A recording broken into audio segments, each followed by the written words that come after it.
जय हिंद, जय महाराष्ट्र। श्री धर्मेंद्र यादव जी, धर्मेंद्र यादव जी।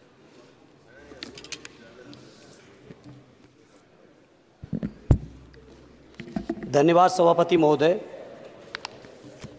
18वीं लोकसभा के निर्वाचन के बाद और इस नए संसद भवन के बनने के बाद आज मैं पहली बार बोलने के लिए खड़ा हुआ हूं।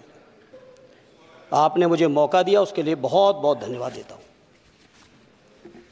सभापति जी, सबसे पहले श्रद्धेय नेताजी को मैं नमन करना चाहता हूं, जिन्होंने अपने संघर्ष, अपनी हिम्मत, साहस और अपने पूरे जीवन की तपस्या समाज के उत्थान के लिए, देश और उत्तर प्रदेश की तरक्की के लिए और समाज के हर व्यक्ति की तरक्की और खुशहाली के लिए उन्होंने जो अपना पूरा जीवन समर्पित किया है, सबसे पहले मैं आपके माध्यम से उनको नमन करना चाहता हूँ।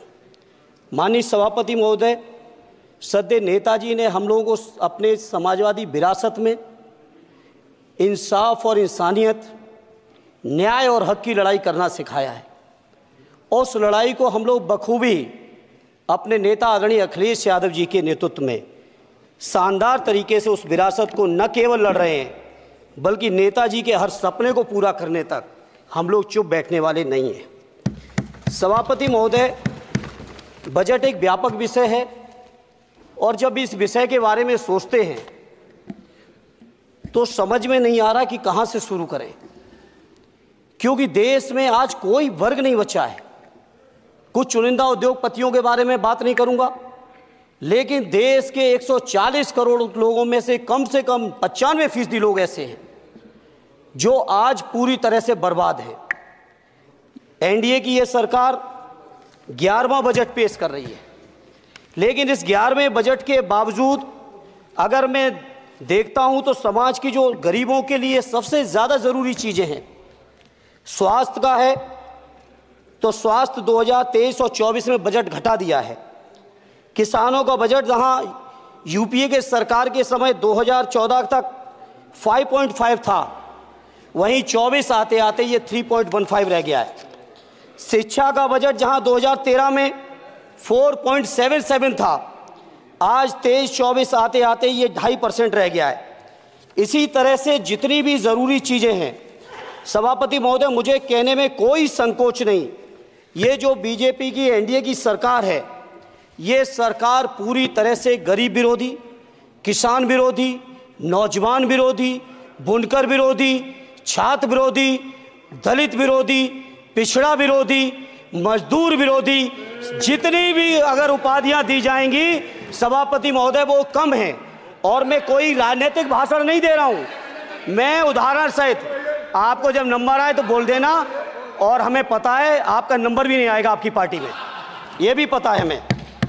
सभापति महोदय, श्रद्धेय नेताजी ने हमेशा कहा है कि चुनाव में या जनता के बीच किया हुआ वादा अगर आप पूरा नहीं करते हैं तो वो भी एक सबसे बड़ा भ्रष्टाचार है, और उस भ्रष्टाचार में अगर किसी ने वर्ल्ड रिकॉर्ड बनाया है तो बीजेपी की और एनडीए की सरकार ने बनाया है। सभापति महोदय, 2014 के चुनाव के समय प्रधानमंत्री जी ने वादे किए कि 2 करोड़ रोजगार हर साल मिलेंगे। स्वामीनाथन जी, जिनको भारत रत्न दिया है, सरकार को मैं धन्यवाद देता हूं, लेकिन वो धन्यवाद अधूरा है जब तक उनकी सिफारिशों को नहीं मानते हो। 2007-8 से लगातार मांग चल रही है देश में कि स्वामीनाथन जी की जो सिफारिश है किसानों को 1.5 गुना समर्थन मूल्य देने का, एमएसपी की गारंटी देने का, कानूनी हक और अधिकार देने का, उस गारंटी को आज तक नहीं माना, आज तक नहीं माना, आज तक नहीं माना। स्वामीनाथन जी को आज तक नहीं माना। अध्यक्ष जी, डिस्टर्ब ना करिए। सभापति महोदय, मेरा टाइम इसमें काउंट नहीं होगा। आप इधर, अरे यार, बेईमानी से जीता है तो ज्यादा ना बोलो, मालूम है कितने बड़े तीरंदाज हो। इधर बेईमान हो, बेईमान हो, बेईमान हो, बेईमान हो, बेईमान हो। चलो, स्वामीनाथन जी की आपने नहीं मानी, एमएसपी आपने लागू नहीं की। कितनी बढ़िया बातें कि खाद पे हम सब्सिडी बढ़ा रहे हैं, पहले 50 किलो को 45 किलो, फिर 45 किलो को 40 किलो, और मुझे लगता है कि एक तीसरा कार्यकाल पूरे होते होते केवल 10 ही किलो बचेगा खाद के कट्टे में, इससे ज्यादा नहीं बचेगा। मंडी एक नहीं बनाई, आत्महत्या इतनी कर रहे हैं किसान। और किसान अगर अपनी एमएसपी की मांग करते हैं, हजारों किसान यहीं दिल्ली की सीमा पर मारे जाते हैं, और आप सोचते हो कि आपकी बात को कोई समझेगा नहीं। सभापति महोदय, नौजवानों को कितना गुमराह किया गया। नौजवानों से कह दिया गया हर साल 2 करोड़ रोजगार। मैं आज सवाल पूछता हूं अपने नौजवानों की ओर से, बताएं भारतीय जनता पार्टी के लोग, सरकार में बैठे लोग, 10 साल आपने राज कर लिया है, आखिर 20 करोड़ नौजवानों को रोजगार कहां है? अरे छोड़िए यार, अबे कोई नोटिस नहीं लेता तुम्हें, छोड़ो कोई नोटिस नहीं लेगा तुम्हें। 20 करोड़ नौजवान के रोजगार का हिसाब कहां है? आज 11वें बजट में जब याद आई तो वो भी ट्रेनिंग की बात करते हो। मैं कहना चाहता हूं IIM, IIT के नौजवानों को रोजगार नहीं दे पा रहे हो। आप सोच रहे हो इंटर्नशिप के इस छोटे से सुगूफे से नौजवान खुश होंगे? देश के नौजवान खुश होने वाले नहीं है। सभापति महोदय, शिक्षा के मसले पर लगातार बजट घटाया जा रहा है, लगातार सरकारी शिक्षा कम की जा रही है, और ये बीजेपी की सरकार की लगातार प्रयास है कि नौजवान शिक्षित होंगे तो सवाल पूछेंगे। देश की JNU से लेके BHU से लेके MU से लेके जितने बड़े संस्थान हैं, सारे संस्थानों को बर्बाद कर दिया है। एक भी दलित, एक भी पिछड़े, कहीं आपका वाइस चांसलर नहीं है। लगातार जितने भी आपके professor, associate professor, assistant professor की नियुक्तियों में RSS का जब तक कोई फंडामेंटल कोर्स नहीं करेगा, बेसिक कोर्स, तब तक उसकी नियुक्ति नहीं होगी। आप क्या सोच रहे हो देश नहीं देख रहा है नौजवान? यूजीसी का बजट लगातार कम किया जा रहा है। मेरा खुला आरोप है इस सरकार पर कि ये सरकार शिक्षा को प्राइवेट करके, शिक्षा को मुट्ठी भर उद्योगपतियों के हाथों में देके, शिक्षा को चुनिंदा लोगों के हाथ में देके, देश के 140 करोड़, जिसमें मैं समझता हूं 90% लोग गरीब हैं, उन गरीबों के हाथों से शिक्षा को छीनने का ये जो आपकी सरकार षड्यंत्र कर रही है, इसके लिए हम लोग इस मौके पे विरोध करते हैं। लगातार फीस बढ़ा रहे हैं, शिक्षकों की कमी है, रोजगार आप दे नहीं पा रहे हो, सामाजिक असमानता। सभापति महोदय, 2014 में जिस समय सरकार बनी थी एनडीए की, उस समय देश की जितने भी जो आर्थिक चीजें थी, जो वेल्थ थी, उसमें पिछड़ों की हैसियत 17% थी, 17%, और आज 10 साल की एनडीए की सरकार के बाद पिछड़ों की आर्थिक हैसियत हो गई है केवल 9%।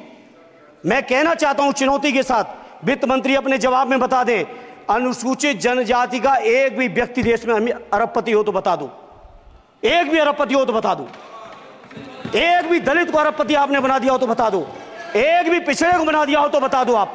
आप जवाब में दे देना, आप डेटा दे देना, आप डेटा दे देना, हमारी दबाव नहीं रुकेगी। सभापति महोदय, जब बीजेपी की सरकार, जब बीजेपी के लोग विपक्ष में रहे तो ओपीएस की बातें किए। 10 साल से आप सत्ता चढ़ा रहे हो, 11वां बजट पेश कर रहे हो, पूरा देश आज ओपीएस के लिए, सरकारी कर्मचारी परेशान है, कहीं ओपीएस की चर्चा नहीं है, पुरानी पेंशन की कोई चर्चा नहीं है। सभापति महोदय, पुरानी पेंशन तो पुरानी पेंशन, हम मांग करते हैं, बहुत बड़े राष्ट्रभक्त आप बनते हो, मैं मांग करता हूं देश के पैरामिलिट्री फोर्सेस को आप पुरानी पेंशन दीजिए। मैं मांग करता हूं, आप राष्ट्रभक्त हैं ना, सीमा पे जो सुरक्षा कर रहे हैं, जो शहादत झेल रहे हैं, मेरी मांग है कि आप उनकी ओपीएस दीजिए। वो आप ओपीएस नहीं दे पाओगे। इसी तरह से सभापति महोदय, देश के अंदर बहुत से ऐसे संविदा कर्मचारी, एक से एक बढ़िया फार्मूला, अब कानूनन मंडल आयोग लागू हो गया तो कैसे पिछड़े और दलितों को रोकें? तो संविदा कर्मी की प्राइवेट कंपनी, प्राइवेट आपने आउटसोर्सिंग कर दी। आउटसोर्सिंग के कारण से देश के सारे दलित, सारे पिछड़े, सारे आदिवासी आपकी सेवाओं से बाहर हो गए, उनके पास कोई कानूनी हक नहीं। तो ये जो आरक्षण को खत्म करने के तरह तरह के जो आप लोग षड्यंत्र अपना रहे हो, इस षड्यंत्रों को देश का जनमानस पूरी तरह से जान भी चुका है, पहचान भी चुका है, और इसीलिए उत्तर प्रदेश से तो आपको कर ही दिया है बाहर, देश से भी बाहर जल्दी करेंगे, और हमारे साथी मिलकर दूसरे प्रांतों से भी बाहर करेंगे। इसी तरह सभापति महोदय, हम मांग करते हैं, आप सोचिए, उत्तर प्रदेश अकेले के अंदर, देश के हालात मुझे नहीं पता और बदतर होंगे, अकेले उत्तर प्रदेश में 1000 से ज्यादा शिक्षा मित्र आत्महत्या कर चुके सभापति महोदय। कोई सरकार के कान पे जू नहीं रेंग रही है। किसान आत्महत्या कर रहे हैं, इन्हें कोई मतलब नहीं। अनुदेशकों को तनख्वाह नहीं मिल रही है समय से, कोई मतलब नहीं। आंगनबाड़ी महिलाएं परेशान हैं, इनको कोई मतलब नहीं सभापति महोदय। आपकी आशा बहुएं, आपकी ये रसोईया महिलाएं, आपकी आंगनबाड़ी, पंचायत सहायक, रोजगार सेवक, मैं समझता हूं सभापति महोदय यहां बैठे हर सदस्य के पास इनके क्षेत्रों का ये डेलीगेशन जरूर मिलता होगा और मांग करता होगा कि कम से कम हमारा मानदेय बढ़ाया जाए, हमें स्थायी किया जाए। सभापति महोदय, इसके लिए सभापति महोदय मेरी पार्टी के किसी भी मेंबर से हम नंबर कम कर लेंगे, टाइम, मेरा टाइम बढ़ा दीजिए, बढ़ा दीजिए, कोई भी मेंबर हमारे लिए दे देंगे टाइम, हम लोग। इसलिए सभापति महोदय, इन सभी समस्याओं के लिए मैं आपसे कहना चाहता हूं कि इनका समाधान करिए, और नहीं समाधान करेंगे तो अभी तो बैसाखी पे बन गए, बिहार और आंध्रा को पैकेज देखे फिर देश में कितने राज्यों को पैकेज दे पाओगे। अरे वित्त मंत्री जी, उत्तर प्रदेश से आते हो, इतना भी हक नहीं कि पूरे बजट भाषण में एक बार उत्तर प्रदेश का नाम आ जाता। इतना अयोध्या से नफरत हो गई, अयोध्या से अवधेश जी क्या जीत गए, आप लोगों को इतनी नफरत हो गई कि एक भी उत्तर प्रदेश का एक बार भी नाम नहीं आया सभापति महोदय। इसे मैं आज इस मौके पर सभापति महोदय देश के गरीबों, किसानों, नौजवानों, व्यापारियों, बुनकरों सभी की ओर से कहना चाहता हूं, ये बजट देश विरोधी बजट है। कुछ समस्याओं के लिए सभापति महोदय संवेदनशीलता के साथ मैं कहूंगा सरकार को विचार करना चाहिए। श्रद्धेय नेताजी जब रक्षा मंत्री थे, उन्होंने व्यवस्था दी थी कि देश के अंदर जो भी सैनिक शहीद हुए हैं उनको ससम्मान उनके घरों पे जाके राष्ट्रीय सम्मान के साथ उनकी अंत्येष्टि हो। मैं उन्हीं की परंपरा को आगे बढ़ाते हुए एक और मांग करता हूं सभापति महोदय कि जो हमारे शहीद जिनकी अंत्येष्टि स्थल जहां कहीं भी बना हो, जिस भी परंपरा से बना हो, अरे आपको कुछ नहीं पता है, अरे यही तुम्हारे सैनिकों के लिए यही तुम्हारा भाव है। सभापति महोदय, आप बोले सर। सभापति महोदय, मेरा अनुरोध है अग्निवीर की योजना खत्म की जाए। ये 4 साल के सैनिक से देश की उतनी मजबूत रक्षा नहीं हो सकती। नौजवानों को गुमराह करके केवल 4 साल, उन्हें दो ना 60 साल तक रिटायरमेंट, 4 साल बाद वो कहां नौकरियां ढूंढेंगे। इसे मेरी मांग है अग्निवीर की योजना खत्म की जाए। साथ ही साथ मेरी एक मांग और है कि जो शहीदों की शहादत स्थल है उसको शहीद स्थल के तौर पर डेवलप करने के लिए केंद्र सरकार को अतिरिक्त बजट देना चाहिए। मैं नहीं समझता हूं इसमें किसी को कोई दिक्कत होनी चाहिए। इसी तरह सभापति महोदय, बातें बहुत लंबी लंबी की जाती हैं, थोड़ा सा मैं अपने क्षेत्र के बारे में कहूँगा। आदरणीय हमारे नेता माननीय राममूर्ति वर्मा जी ने भी कहा है, माननीय लालजी वर्मा जी ने भी, जो बाढ़ की समस्या है, जो समस्या बिहार में है नेपाल से पानी छोड़ने की, वही समस्या उत्तर प्रदेश की भी है।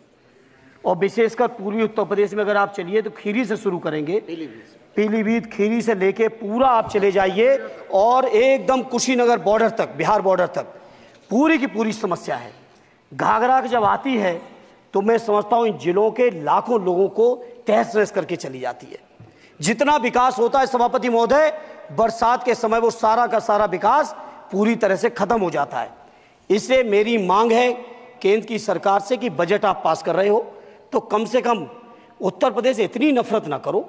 2 बार तो उत्तर प्रदेश की दम पे ही बैठे थे और तब भी ये वित्त मंत्री जी हंस रहे हैं, इनके यहाँ भी आता है, बाढ़ तो जाती होगी, महाराजगंज बसता तो नहीं होगा, कुशीनगर बसता नहीं होगा, आपका मऊ बसता नहीं है, आजमगढ़ बसता नहीं, अंबेडकर नगर बसता नहीं, बहराइच बसता नहीं, खीरी बसता नहीं, श्रावस्ती बसता नहीं, पीलीभीत बसता नहीं, बलिया बसता नहीं है, कुशीनगर बसता नहीं है, गोरखपुर बसता नहीं है।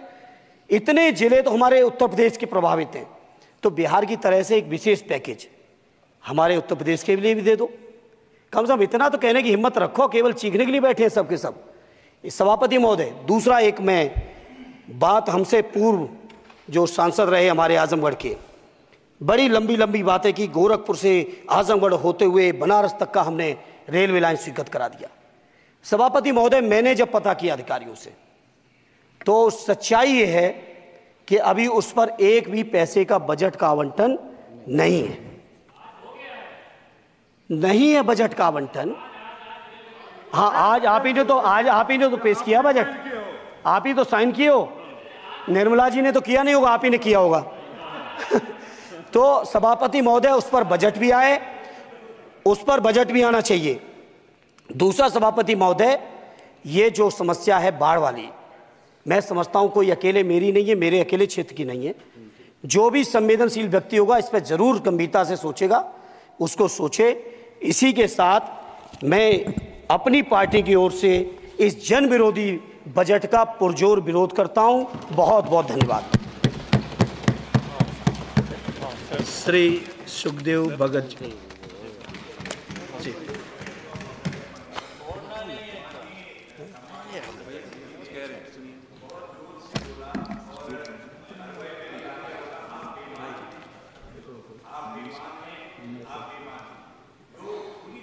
असंसदीय है मान्यवर, मेरा निवेदन रहेगा, वैसे तो भाषा शैली हमें सभी को ठीक करनी चाहिए, लेकिन ये अगर कहीं ये शब्द आ गया हो,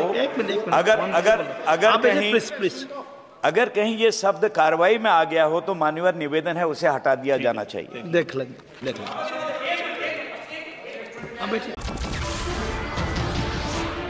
नमस्कार, मैं हूं मानक गुप्ता। अगर आपको हमारा ये वीडियो पसंद आया हो तो इसे लाइक और शेयर जरूर करें, और हां, हमें सब्सक्राइब और फॉलो करना ना भूलें ताकि आप देश और दुनिया की कोई खबर मिस ना करें। तो जुड़े रहिए हमारे साथ और देखते रहिए News 24।